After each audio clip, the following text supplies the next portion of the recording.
presentation I'll be giving today is about how we got to our healthcare today.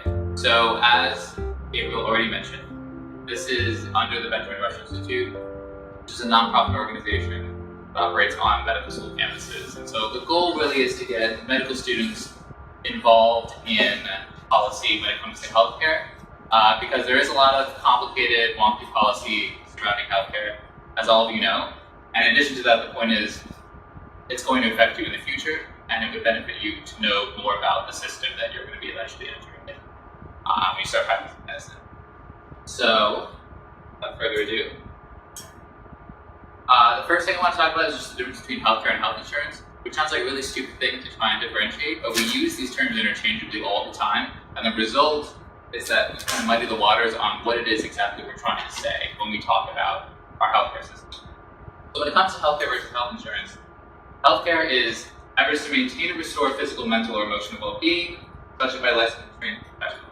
This is the actual administration of healthcare, you receiving treatment, a doctor overseeing you and fixing a problem that you have, a medical problem you have. Versus health insurance, which is the insurance against loss through illness of the insured. So this is paying an insurance company to then offer payment for you in the future if you are unable, if you then fall sick and meet the criteria of what your health insurance is going to cover, of what healthcare would be provided to you. So what insurance is for is important to talk about because it's not anymore what our healthcare insurance looks like. This is what our more traditional things like what we'll talk about here, just life insurance, car insurance, home insurance. The insurance is designed for a catastrophic event.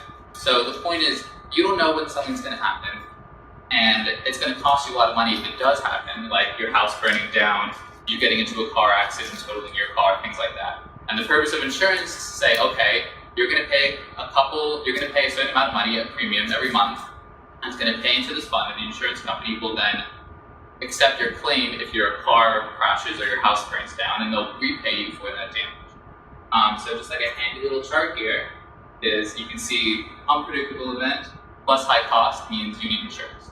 For other cases, if things are low cost, it doesn't matter, why do I need to pay some third party to take care of something that I can just pay for myself? Or if I know that something's going to happen and I can predict it, then I can plan, like for my retirement, I know I'm not going to be working forever, I can plan ahead for those kind of things. I can't plan ahead for having a heart attack. So that's why something like health insurance is something that you might want to have. So the very beginning of healthcare administration within US were things like mutual aid societies, also called lodges, mutual benefit societies. And they were fraternal societies that focused on some core values, self-reliance, business training, leadership skills. The goal was really to kind of act as a community coming together to help one another out. So these societies would train individuals within the community and either help them out, provide benefits to them, and one of those benefits was a sort of sense of health insurance. So what would happen is like one lodge, for example, would offer, they'd pay a doctor and they'd contract him out, and then the members of the lodge would pay dues, and the doctor would come and just treat anyone in the lodge that needed help. And their dues that they paid to the lodge paid for the contracting for the doctor. And these, of course, don't really exist anymore. We don't anymore, and they've really been crowded out of the marketplace. So we have a lot more of a welfare system that covers a lot more different things that we, a lot more different aspects of our life in terms of what the government will be involved in paying for. And so that kind of made these aid societies obsolete. There was no reason for them to offer healthcare insurance if the government is also offering the health insurance and you have to pay for that insurance anyway. So these kind of went by the wayside, and the medical establishment too, we'll talk about the AMA, also really didn't like these mutual aid societies and tried to kind of crush them as they were kind of unwanted competition. But they do exist today to a small extent. If you ever recognize Rotary clubs or the Elks Lodge, these are old mutual aid societies from 100 years ago that still exist now as basically social clubs that you can join, but other than that, there's nothing that they do in terms of providing services for their members, just recreation. So the American Medical Association, the AMA, is founded in 1847 And it's a lot of doctors coming together to, as it says here, promote the art of science and medicine is in their charter. And this is a picture of it.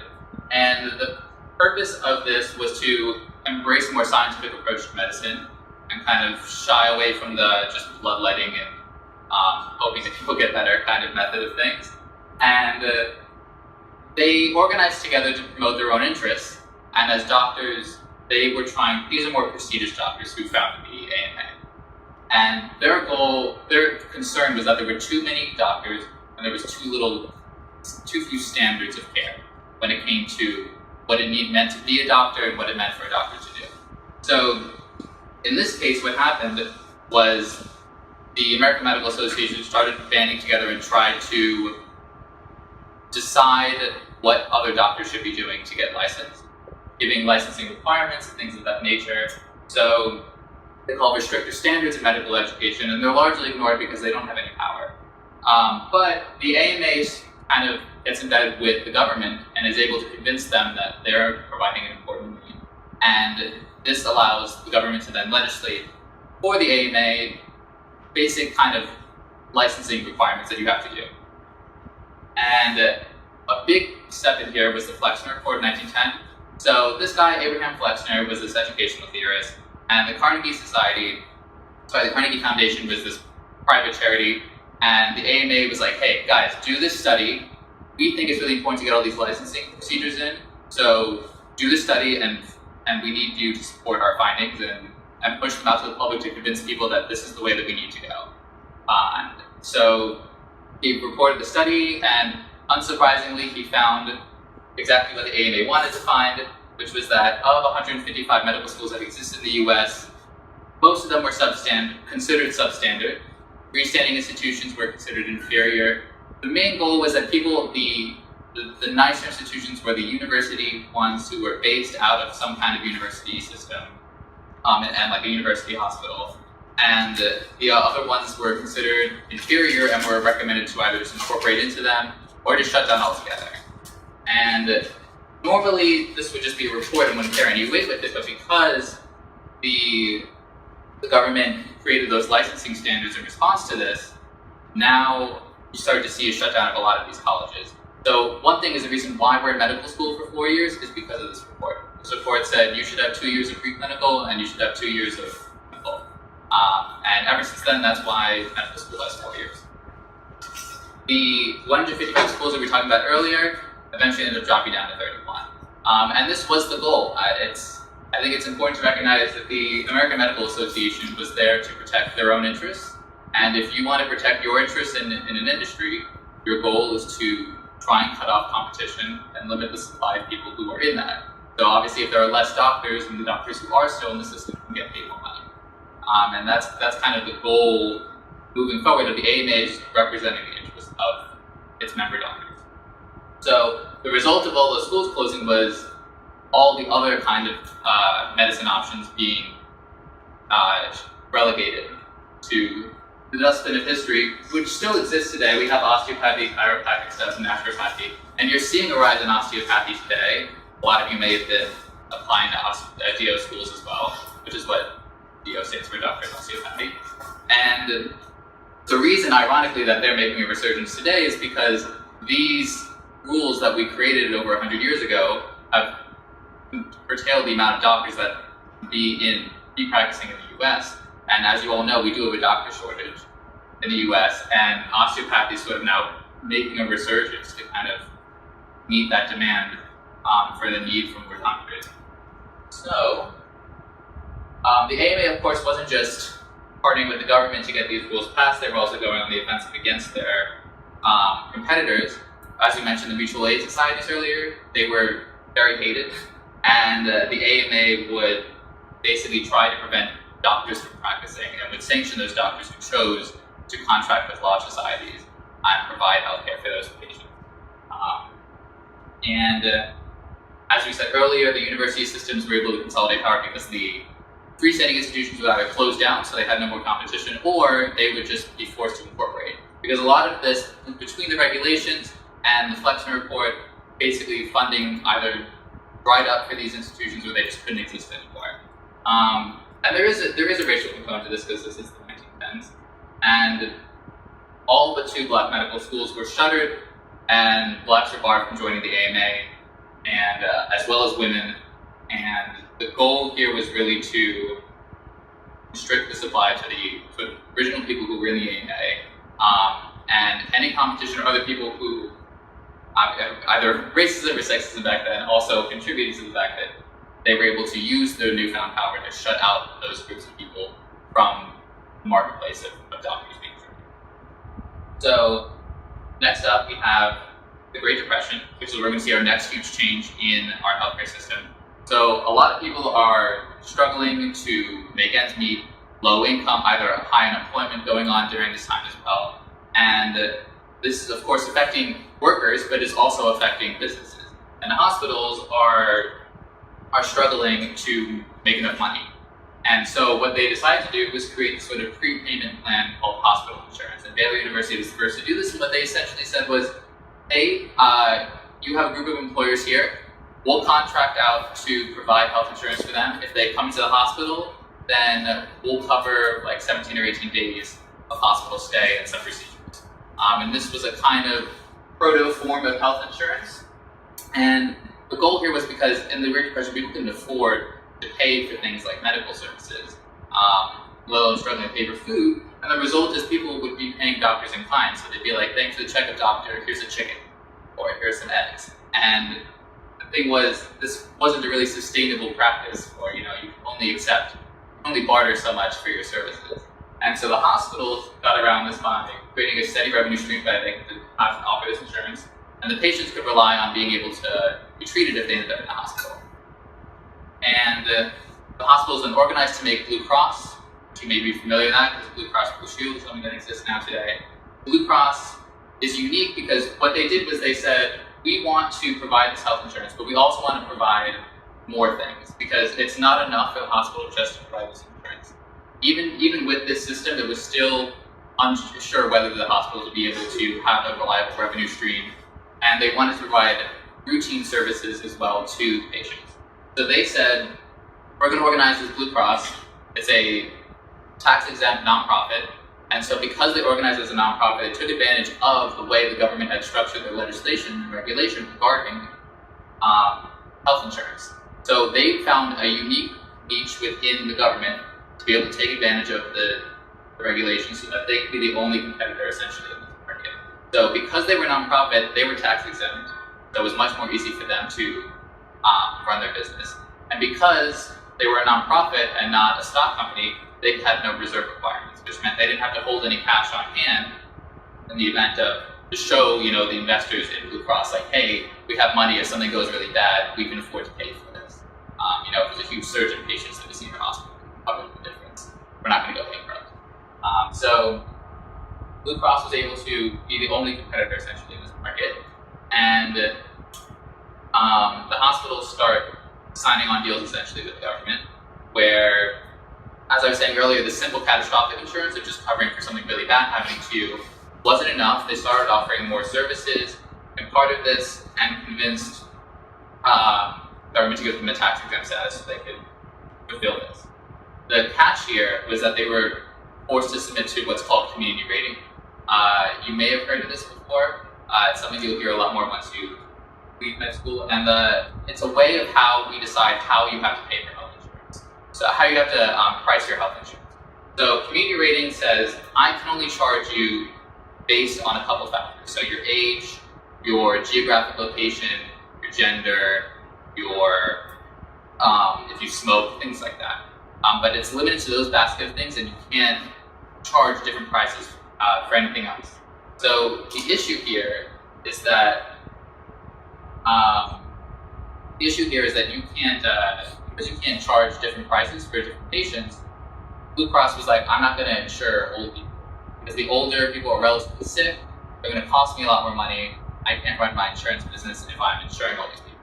So the reason why they were able to exist is because they were basically drawing only from pools of employed people, and groups of employees would, an employer would get them their health insurance through Blue Cross. And as a result, they could rely on those people being relatively young, healthy, working people. So they weren't a huge strain on the insurance company. But with community rating, it said that there's a ratio between how much you can charge versus a young person and an old person.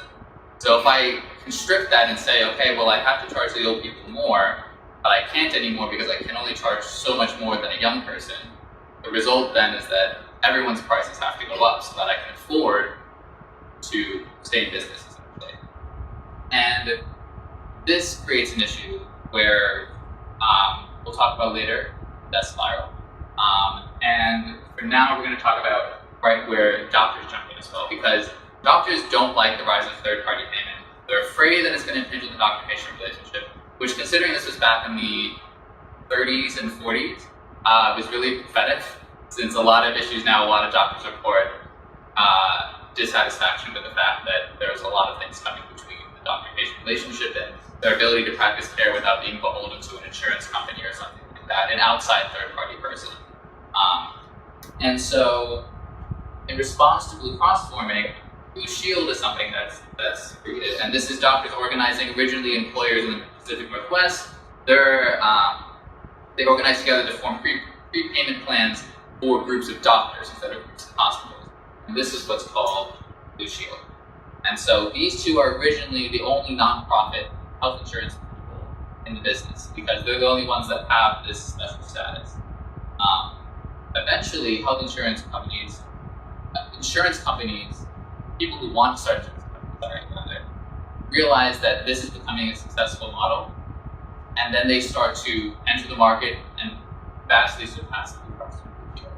And the reason they're able to do that is because these two are tied down by community rating, and the other two were not. So and the other insurance companies were not. So because they were commercial insurance companies, they had to pay the taxes, they didn't have to deal with community rating, and they could charge less money for those people who were healthier, and younger. The people who were less likely to need health insurance, well, they were like, I can give you a more competitive plan because you're not going to come to the hospital and draw a ton of claims out of my company. I can pay out to you. So they were able to snap up sort of that segment of the marketplace. Here's some World War II propaganda that's I think relevant here. We have every job well done helps defend America. So the issue here, World War II is another big turning point in changing the healthcare system to look kind of like it does as it does today. And you had a ton of workers, working age men, going off to war, no longer in the country to work. And on top of that, you have a lot of people needing to be diverted to make bombs and tanks and things like that, and not actually produce food or any kind of goods that you would consume nowadays during peacetime. So there's been a huge strain on the labor market, and the government sort of tried to cover this up by creating the 1942 Stabilization Act. And the goal of this was just to say, okay, well, wages are going out of control because, we've removed a ton of people from the population, and we also need to make all these tanks and things. So we're just going to freeze wages. So you can't give people any more wages than a certain limit. And same thing with the price controls as well. It's like you can't charge more than X amount for bread, whatever it may be. So the effect of this is that fringe benefits were considered a gray area at first and not really under these rules of what you can't add to the wage of a person. So people started offering health insurance as this fringe benefit, and it was not considered part of your income, and it was also tax exempt because since it wasn't part of your income, it wasn't being taxed under your income tax. So later on in 1954, people clarified, they're like, yeah, this is okay, you can get tax deduction for health insurance. And this right here is the reason that everyone has their health insurance through their employer today. The reason that you don't go out and shop somewhere else is because if you don't get your health insurance through your employer, then you have to pay income tax on top of what it is, and on top of how much it costs for you to purchase the health insurance. And so this offers a cheaper way for you, and this sort of corrals everyone into being forced to get their coverage by their employer. And this creates a problem, of course, because then if you lose your job, you lose your health insurance. And we'll hear more about this with the ACA. I'm sure you're all familiar with the ACA saying, you can't be denied your pre-existing conditions and things like that. And so the reason here is when it comes to your employer, well, we've created this problem in our healthcare system because if you lose your job, you lose your health insurance. Well, this is ridiculous if it happened in any other form, right? It would be stupid if you lost your life insurance every time you lost your job, or you lost your house insurance every time you lost your job. Because then I'd lose my life insurance after working for 10 years at this company, And then the life insurance company would be like, okay, well now you have to reapply. Now you're 10 years older, and you're not living a healthy lifestyle anymore. So now I'm going to charge you higher premium. And this would be a disaster. You got to keep reapplying for life insurance every single time you switch your job. So that's something that we see currently today still existing. Like I said earlier, individual plans are not tax deductible, so you have to kind of be within it behooves you to be within the employer based on the coverage. So now the Joint Commission found in 1951, they're just a nonprofit organization. They're generally just a benign group there to do hospital accreditation. They're the people who are just like, look, your hospital's in tip-top shape, we're going to give you our stamp of approval, and you're good to go. Your standards of practices are up to date. Patient safety, which is something that later on later got involved in, it's just there to ensure those quality things, and it says, look, the Joint Commission gave you stamp of approval, so you're good to go. The reason why this becomes a problem is that it, along with Blue Cross and Blue Shield, start working together with the government to create a monopoly within the system. So what we're going to see here is the formation of cartels. And so the reason we're going to get cartels is because now we have, coming up to 1965, we have Medicare and Medicaid.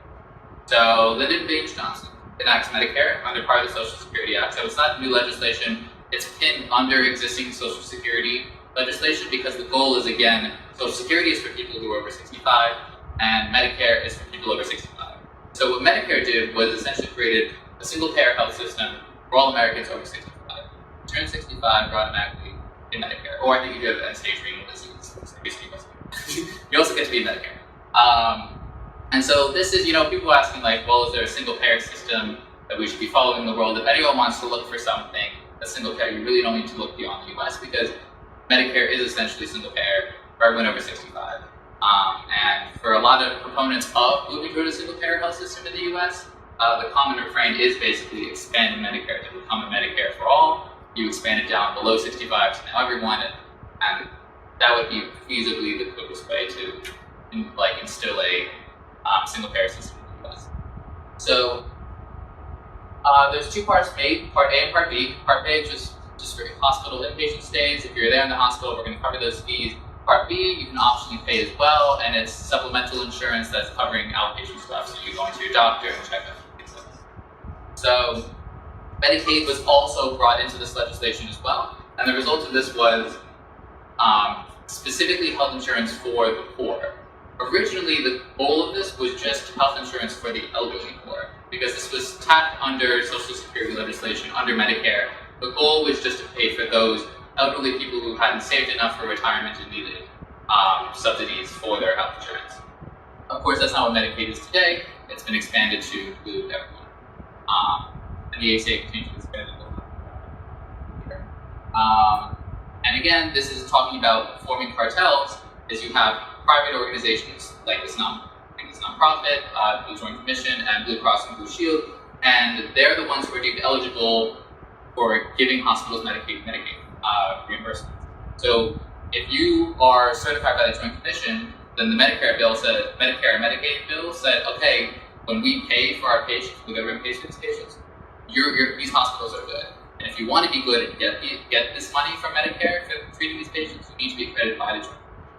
And so basically, they now were someone that was created by the American Hospital Association, the American Medical Association, the Indian Medical Association, I believe the American College of Surgeons, and they all came together and created this organization that now has the majority power, essentially, in deciding which hospitals are accredited and who's therefore able to receive money from Medicare, which is a huge chunk, because I just took everyone from 65 and above, and they're sicker generally, and now the government is paying for them. So if you cut out that chunk of money from hospitals, that would be dead. So, on more Medicare. So, originally this was just a retrospective payment process, which was, again, clearly just a handout for the American Hospital Association. They lobbied to get this legislation in place, and the result of this was the retrospective payment process is basically the hospitals say, okay, how much did it cost you to run this year? Tell us how much that is, and the government will just reimburse you for it and just pay you that much. So basically hospitals were just like, wow, it cost me a lot of money this year to run my hospital. And the government would just write them a check, pay them more and more money. This obviously was not sustainable.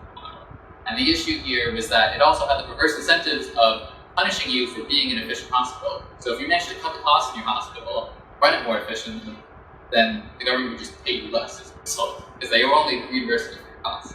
So this was the first really bad development in the real start of the spikes of prices in the health insurance market, in the healthcare industry in general. Part B was the part to basically pay off the AMA, and they were there to basically provide reimbursements for these outpatient services to doctors at prevailing rates at reasonable costs. Very vague things that were not specified exactly what these plans would be.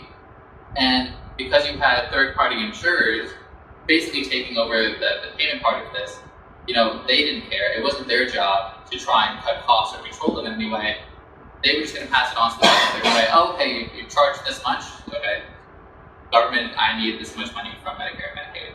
And so both of these things were an easy way for insurance companies and the hospitals and doctors as well to really get a lot of money out of the system. And in addition to that, we had direct graduate medical education. So Medicare also was starting to pay for your residency, and it still does to this day. And this is another thing that you may hear in the news a lot about, a doc fix. And the doc fix is this legislation where this was just, they were like, we're just going to pay. It doesn't matter how much it costs. If the costs go up, we'll pay. Obviously, that was unsustainable, and costs started to go up a lot for these direct medical education. So the result of this was they put in the 90s, I believe, this sustainable growth rate. They were like, look, we're only going to pay you this much, and we're going to index it to inflation, and we're only going to increase it by this much each year. And that quickly, because healthcare, as you know, is like one of the fastest growing in terms of price relative to anything else and relative to inflation in the country. The result is these costs ballooned much faster than this sustainable growth rate that they made. So there's a huge gap of like, we can't pay any more for these residencies. This is another issue of why we have a doctor shortage, because we limit the supply of doctors in terms of how many colleges can be established and how many people there can be training doctors. And then when it comes to your residency, we also have a limited number of slots, because these are also controlled by the government, because they're the ones paying these things. So this is happening. Eventually, you have that difference between the growth rate of how much we'll pay you and the difference between how much we actually need to fund these programs. And the result of that is the doc fix. So every couple of years, they run out of money and they're about to not have enough to pay for the next time. And they just tack on this extra thing at the end of the bill saying, okay, we're going to just pay for this. And we'll push it off to the next time. And then eventually, and then it happens again, and they start to run out of money for this. And they do this again and again and again. This is what the doc fix is. We'll probably hear about it in the next couple of years or two. I don't know when it's scheduled to be running out of money again. But okay, the last thing about Medicare is it created diagnosis-related groups. You may not know what that is, but you may have heard of the ICD-9. If any of you worked in hospitals, ICD-9, and now there's ICD-10 as of like a couple years ago, this is basically saying it's the international opinion system. So to pay for Medicare, they had to switch from this retrospective plan to a prospective payment model. So what they said now was, okay, if you want to get money from Medicare, here is a huge book of all the codings. So, I mean, you have to fill in what the code happened to this patient, what the primary insult was, what was wrong with this patient, and then you'll be reimbursed for that service. Obviously, patients aren't very simple, and it's not very easy to just say, okay, there's just this one thing wrong with that. Maybe they came back and then developed another thing, but you're still being paid to treat the first thing and not for the second thing. This created a lot of issues down the line, but it was designed to try and cut the huge costs that were coming from this perspective, from the original retrospective way of paying for things. So, because there were so many of them, and ICD-10 added another like 60,000 of them, they're a headache to code. You'll find, I mean, if you accept Medicare and Medicaid patients in the future, you'll find this is what you'll have to do to get reimbursed from them. To get reimbursed from the government for these. There are things like skis, water skis caught on fire, attacked by bluebill, like a specific bird. You need to or a turtle bit you in a specific place. Like they really were thorough in like classifying all of these different things that it could be that your patient required. So, okay. So in the future, and again, why this is important is because Medicare is already a huge chunk of healthcare spending because it's everyone over 65. But on top of that, it's more than just that 65 plus population because the insurers piggyback off of these prices. So the Medicare Fee Schedule is just the big book of saying, here's how much we'll pay for this thing, here's how much we'll pay for heart attack, here's how much we'll pay for. And when Medicare raises their prices or changes them, the insurers reliably increase their rates by a ratio.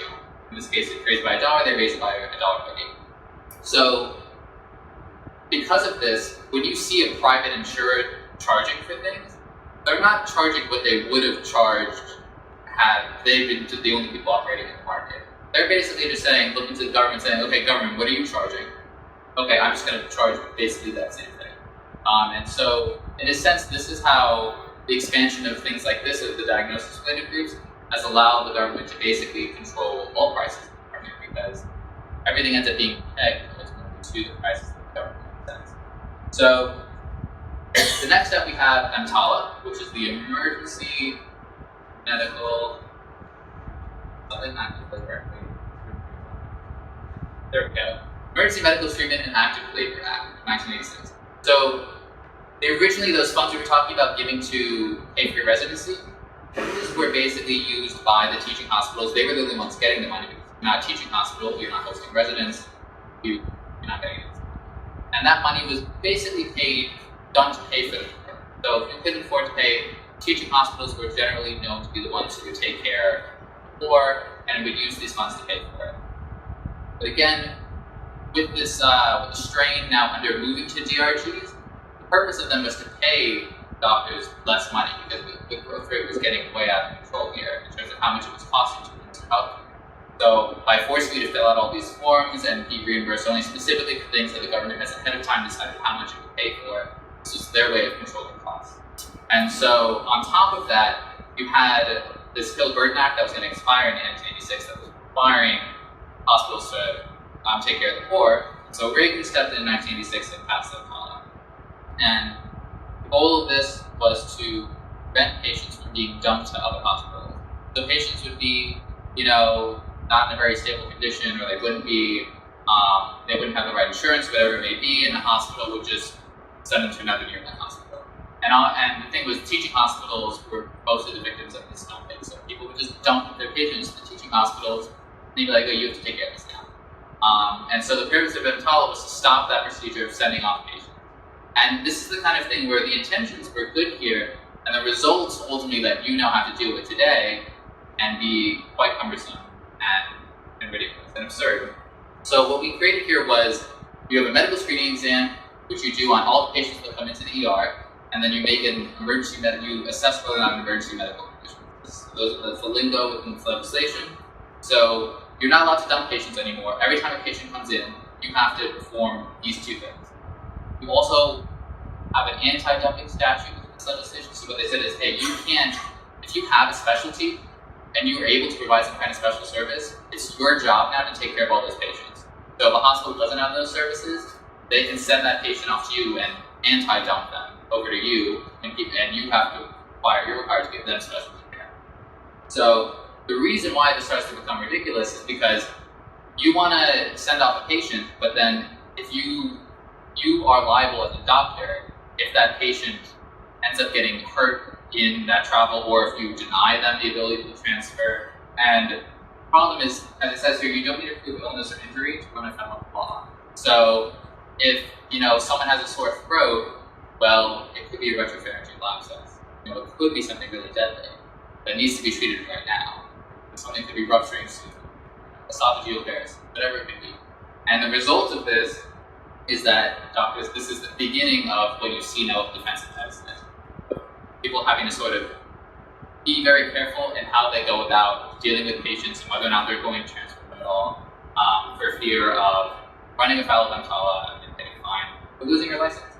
Because you're the one signing off saying, I as this doctor agree to send this patient off because of this. So now we have HIPAA, which was talked about yesterday briefly. They were talking about the part here about privacy protections, and also there's more uniformity to the coding system of all of those ICD stuff. But the important relevant part here is that we protected health insurance coverage for those who lost their jobs. So people were losing their jobs and then weren't able to get health care, or they were losing their health care because they lost the moment they lost their job. And so HIPAA was part of HIPAA. The first title of HIPAA was to say, no, you can't do that anymore. You can continue coverage as you find another job. And again, the only reason that problem exists is because in the 40s, during World War II, we created the system of having your health insurance be through your employer. So now we have helping pharmaceutical companies out as well. The Medicare Modernization Act under Bush in 1993 is passed. This is colloquially known as Medicare Part D. And so we talk about A and B. Medicare Part C is Medicare Advantage, not very relevant. So the discussion here with Part D is basically for prescription drugs. So you're over 65, you qualify for Medicare, you can also pay your premiums for this, and they'll subsidize the cost of any prescription drugs. Now, the reason why this is such an unsustainable program is that it really is just for drug companies, as a means for them. They were the ones helping to lobby for this, and they managed to make a lot of money off of this because the government cannot negotiate with Medicare Part D with the government. The government can't negotiate, with drug companies when deciding how much to pay out for these things. So prices have ballooned. Specifically, we're going to talk about the donut hole, which is another important phrase you'll probably hear in the future. And it's under Medicare Part D. The result is when you pay your Medicare Part D, your premiums and your deductibles, it's good. These are 2010 numbers. I'm not sure if they have changed since then. But you pay up to $2,800, for example, in this case, and then after that, you're no longer covered by the insurance, and you have to pay the full price up until $4,550. And then after $4,550, Part D, Medicare Part D will cover the rest of the costs. And you only pay like 5% or something like that beyond $4,500. But there's this awkward middle hole part where you're liable for all paying everything. So that's a common sort of political issue. People talking about issues with Medicare Part D. But again, I mean, this is staggering in terms of how much money this is going to cost taxpayers, in the sense that this is the 2016 trustee report. Center for Medicaid and Medicare and Medicaid Services are the people who run the system and also evaluate things like how much it costs the system. And running the trustee report, the cost of taxpayers over the next 10 years is estimated to be around $1 billion. So this is not a sustainable program. We will not be able to continue on forever, and this is another thing we'll have to revisit. And now the ACA, this is known as the Patient Protection and Affordable Care Act of 2010, which you're all probably the most familiar with. So we're all actually alive for this one. So the attempt here was to basically, we've shown the past of everything that's gone on, of how we've kind of tinkered with our system and messed things up. And now the ACA was here to sort of overhaul the system, address all of the issues in the past, and create a better healthcare system. So there's an on-assigned legislation, and this is an elaborate bill of creating incentives for you to do something, and then punishing for another thing to make sure that you actually do it. So there are a lot of steps. I'm just going to go step by step through what the ACA does. This is probably the most relevant to you guys, knowing how this law operates, because this is what you'll be working under. So there are a lot of things that go on the ACA. So the goal, of course, as you know, was promising universal coverage. Everyone is going to get health insurance. So the goal originally was to make sure, I forget how many millions were uninsured for this legislation, but the main goal was to say everyone should have health insurance. Again, health insurance doesn't translate to health care. So just because you have health insurance doesn't mean you're going to be able to get actual health care. But the goal here was to make sure everyone was covered. And so by requiring universal coverage, we run into our first issue, which is if I said, okay, insurance companies, you have to insure everyone. Well, they'll be like, sure, like, oh, you have a brain tumor. You know what, we'll give you a healthcare plan. You just have to pay $50,000 in your premium. And like, that's fine. Like, we'll give you this health insurance plan. Obviously, that wouldn't work, and that wouldn't actually be universal coverage. There these ridiculous prices for patients who were very ill. So what we did then was implement community rating, which already did exist, as we talked about, which was first created because of Blue Cross. So now Blue Cross, which was the health hospital insurance, is now coming back to haunt us in 2010 because we put a community rating there. And originally, the community rating was a lot more lax. And what the ACA did was it made this a lot more stringent in what you could charge. So originally, before this, it was a 6-to-1 between how much you could charge different prices between young people and old people, was 6-to-1 difference. That was narrowed down to 3-to-1. You also used to be able to discriminate based on sex, charging different prices for men and women based on who's going to be consuming more healthcare. That is no longer allowed also under the legislation. And in addition to that, you have specific things that need to be required. So when we talk about community rating, if I force an insurance company to pay more, to not be able to pay more to not be able to charge more for elderly people versus younger people who are healthier and don't need as much healthcare, the result is that prices go up for everyone. And this is the death spiral that we were talking about earlier, is now coming in as another potential problem to sabotage the Affordable Care Act. And so the issue here is, if I can only charge a set amount for elderly people and only so much less for young people, and they're tied to one another, well, I still can't stay in business if I have to charge this much. So the result is I just raise the price for the younger people, and then that way I can afford to charge more for the elderly people because I'm keeping the ratio equal. So the result of this is prices rising for everyone, more specifically for younger, healthier people. And if you're a young, healthy person, these people term the young invincibles. They say, hey, look, I don't need health insurance. I'm young. I'm not going to get sick. I don't need to, this is going to cost a huge amount of money for me. I'm better off just taking my chances. I don't need to pay for this. So the healthy people leave the market, and now the risk pool, which is the collection of all the people who are in the insurance market, start losing all the healthy people, and now you're left with the sicker people who are going to cost more money to the system. And so now prices have to go up to account for the fact that this is going to force us to pay out more to people in the system, and then more people who are relatively healthier or can't afford to just leave the market. And then this is what the death spiral is, where eventually you just lose the insurance pool because people keep exiting and prices go up, and more people keep exiting and just keeps going. So that's an issue that community rating is creating.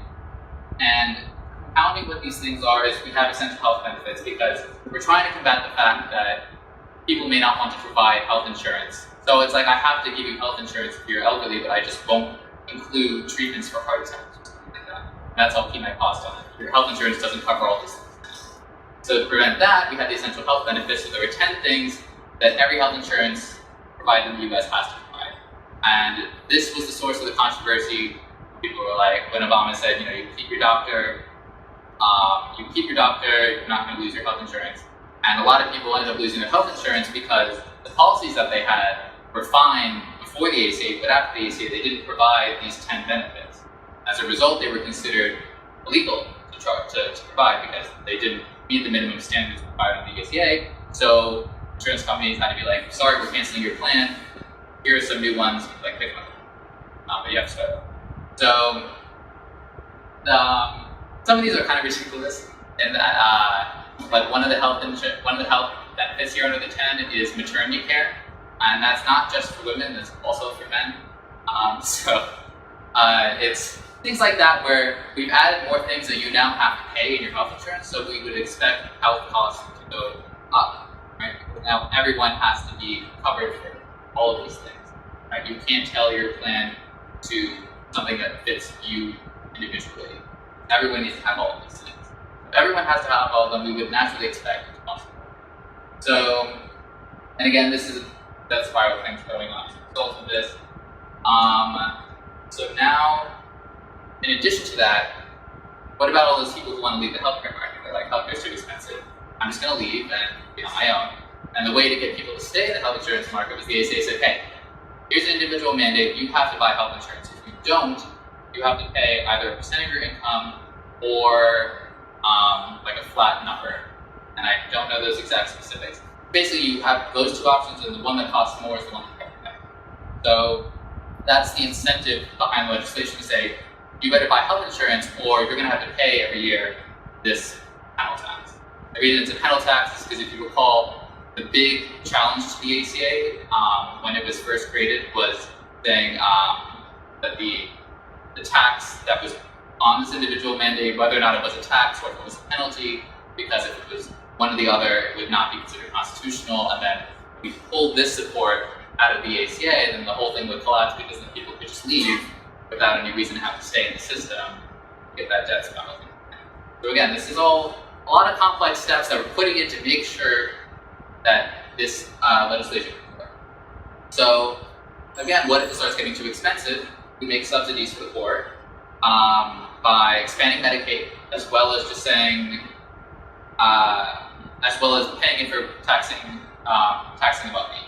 And so you're paying so they pay an additional tax on their income tax, or they'll pay, if you have a Cadillac plan, which is what's considered an expensive health plan, the most expensive one, then you're charged 40%, at 40% excise tax on all the money after that set point of what they deem was expensive health insurance. So that's their way of trying to come up with funding to provide support. And the insurance companies were like, wait a minute, this is going to cost us. We're forced to pay for these people, and we're not going to be able to stay in business if we have to keep bringing on people who we know are going to cost more to us than we bring in claims, so we can't continue to do this as a company. And the government said, no, we have a risk corridor program, we're going to pay for you. So for the first couple of years after the ACA was created, this thing was saying, look, if you lose money, we'll repay you. We'll reimburse you for the losses you got this year because you're still adjusting. If you make more money than you expected, then we're going to take that money away from you, give it to the people who lost money. And so this is their way of trying to stabilize the market and essentially keep the insurers happy. Businesses are also, going to see an increase in their costs because on top of that, we had the employer mandate that was created to make sure that they provide the health insurance to their employees. The result being, if you have more than 50 full-time equivalent employees, then you fall under this mandate and you're required to provide health insurance for the people who are full-time employees.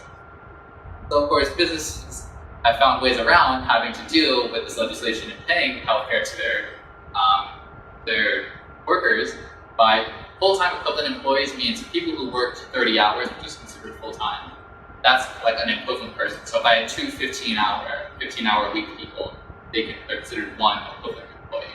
So I have to keep that number under 50, and you find a lot of companies that are keeping their size under 50 so they don't trigger this mandate. And then on top of that, people start dropping their hours down to 29 hours. So if you hear a lot of people talking about, why am I only being employed part-time, not being able to get more hours or finding my hours cut, the goal is to bring them down below 30. Don't trigger the mandate. So even if the mandate is triggered and you have more than 50 employees, you only have to provide health insurance for the full-time ones. So if you're only working 29 hours, you're not, the employer mandate doesn't, you have to be it. And then in addition to those people being given health insurance to their employers, there's also a marketplace that the federal government set up or help the states set up to provide insurance as well, if not through your employer. And as mentioned, they're expanding Medicaid if states want to. This has been a whole source of contention because the Republican states were like, we're not going to do these Medicaid expansions. The Democratic states did, and there's been a lot of hullabaloo about those things. So after the ACA, recently, if you've heard of the news, it was called the American Health Care Act, and this was locally known as Ryan Care, also Trump Care. No one really wanted to put their name on it because it's really pretty crappy legislation. And it did fail. Republicans were not able to get this passed. So currently what we have today is still the ACA and still listening. So the way this, just briefly what this thing was trying to do is it was going to restrict the amount of Medicaid expansions that were done under the ACA. And then in addition to that, the goal was to kill the individual mandate because that's the part that people hated the most about being forced to buy the health insurance or pay a tax, pay a penalty if they don't. So what they did though is they just replaced it with this one-time 30% surcharge. So if you don't buy health insurance, you're like, I don't want this. They're like, fine, we kill the individual mandate, you don't have to buy health insurance anymore. But then their way of punishing you was like, oh, but then if a couple years down the line you decide, oh, I need health insurance now, you pay this 30% premium for the first year, and then you're back to your normal rates for the rest of the time you have health insurance. So it's really more like a little slap on the wrist. It doesn't really do anything, and because people can't be denied for pre-existing conditions, you can show up. It doesn't matter, if you can't be denied for pre-existing conditions, if I'm healthy now, I can say, why should I buy health insurance? It's too expensive. I don't buy any health insurance. I get sick, then I buy the health insurance. They can't deny me because they can't deny me for pre-existing conditions. They have to take me on, and then I pay this 30% tax on the first time, and then after that I'm fine. And I can continue paying those lower priced health insurance plans. So, what's down the road? Okay, so just wrapping up, there are really a couple options where we may go. As we've kind of outlined here, the ACA isn't exactly a very sustainable legislation. Kind of built on the things we've done in the past and kind of doubled down on them. And eventually, it's going to mess with the system enough that I'm sure a lot of people will start calling for a fair system. Just sort of get it over. Because as you can see throughout this whole presentation, what we've seen is a private organization bands together, lobbies the government, convinces them to give them special treatment in a certain area. They control the market on that, and then they control the rules that get set up that we now are paying for today in terms of being forced to pay for your employee health insurance, dealing with community giving, all of these things. And the sort of unholy alliance between big business and government as well. Eventually, when this ends, people will probably clamor for doing, like I said earlier, a Medicare for all, and just expanding Medicare, provide everyone with what will essentially be a single-payer system. Another thing briefly worth talking about, I think, is direct primary care, which is an excellent way of doctors who are just opting out of the health system. And this is something you can do the moment you start your practice. And that even if these regulations and things all still exist, you can opt out of the system, move into a direct primary care model, where essentially what you do is you don't accept insurance, you don't accept Medicare, you don't accept Medicaid. These people pay a premium of a certain amount of money each month, and they're entitled to your services as a doctor for that year. And there's clear pricing for what it is each procedure costs, and they're very cheap because they just go directly to the drug manufacturers. For example, they buy the drugs, they can sell them to you for huge discounts. They basically cut out all their overhead, because you'll find if you try to start a practice of your own, which is quickly becoming extinct as doctors are folding and just being contracted out by hospitals, you don't have to deal with the bureaucracy of things like Medicare and Medicaid anymore, because it's a hard fight to get reimbursed for those patients that you treat, and you need to employ a lot of people just for compliance of making sure that you're not running afoul of any laws, but also all the filing you need to do to get paid back for treating those patients. And that creates a lot of overhead. It makes it very unsustainable. It makes you spending more time filling out paperwork than actually treating your patients, which is another huge thing that doctors today complain about. And you can cut all of that out by just not accepting these programs and just going direct to the consumer and saying, hey, here's a prepaid plan, essentially kind of like concierge medicine, if you've heard of that. You pay this amount, I'm your doctor for the year. Call me when you need me. And here are the prices if you have other extra procedures, like you need stitches or something, that will cost this much. Anyways, that sums everything up. Special thanks to our other board members, Under Investment Institute chapter here, Nicole and Dave and Kovacs, and Bender Investment Institute for graciously providing our food today.